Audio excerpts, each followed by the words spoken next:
Today's toys are tougher than ever. Take the good guy doll.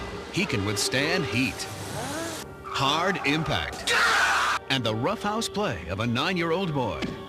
He's Chucky, and this summer he's back for more in Universal Pictures' Child's Play 2.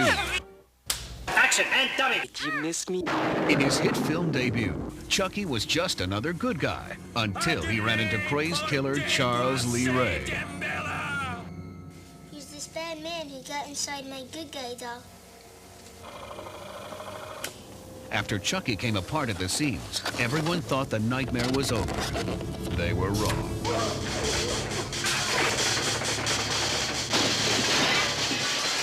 And basically what Charles Lee Ray's soul was able to do was able to come back again when the doll was rebuilt. It had never left this piece of PVC plastic. He never left audiences either. People go crazy. It's unbelievable. People seem to have an inherent reaction to dolls. I think the fact that it's a toy and it's supposed to be cute, and everyone has had dolls or had sisters that had dolls and dolls in the family, yet hiding behind this facade of a doll is this maniacal killer. I thought, you know, a foul-mouthed killer doll could be a pretty memorable villain. I mean, it needed to be something very cartoonish. Red hair is always a sign of evil.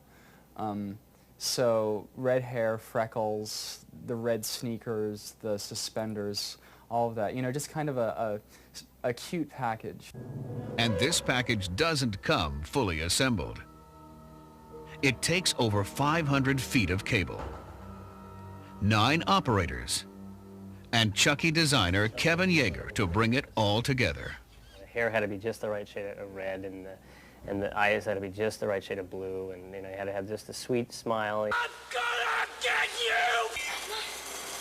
But with the demanding action of Child's Play 2, Chucky had to be more than just a pretty face. In the first film, we used a little person and cut between the two. Kevin has now made it possible that we don't need a little person at all, that Chucky does everything in the film himself. Don't move! And he does plenty. I wouldn't describe Chucky as an intellectual. He's more of a man of action. He's just out to maim, murder, and raise hell all together. He's just pure nastiness in a small form. He's a flirt. Chucky's a flirt. He's a swine and proud of it. All the thrills don't just happen by accident. There has to be a plan. First thing we're going to start with is Chucky inside the cage with Andy crawling up the conveyor belt, you know, and then get those stamps going.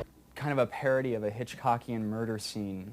Chucky arrives at the house, and of course his goal is to make his move on Andy, but he can't when he first arrives in the house because he sees that Jenny Agutter is there with him. So he has to bide his time, so the camera sort of cranes down, and he's backing away from the stairs into the living room, and he backs right into the Tommy doll. I'm Tommy. Shut up, you idiot! I'd like to be hugged. I like to be hugged, I like to be hugged, I like to be hugged. So Chucky just grabs this statue and says, This.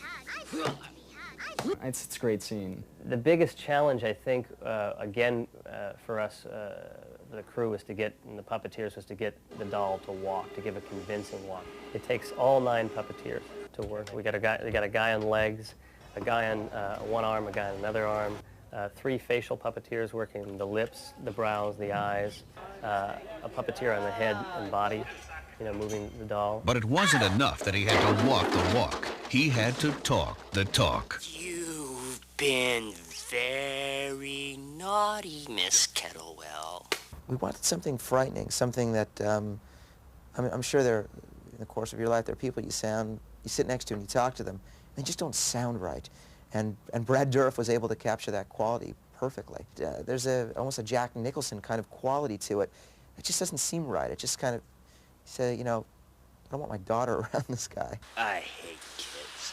So we can coordinate the jaw and the finger movements to actually pronounce words on the doll. He can say A, E, I, O, U. A, B, C, D. And Chucky's creators can pull the audience's strings, too. I'd said to my wife for the first time that she saw it with an audience, I said, don't look at the screen, do this.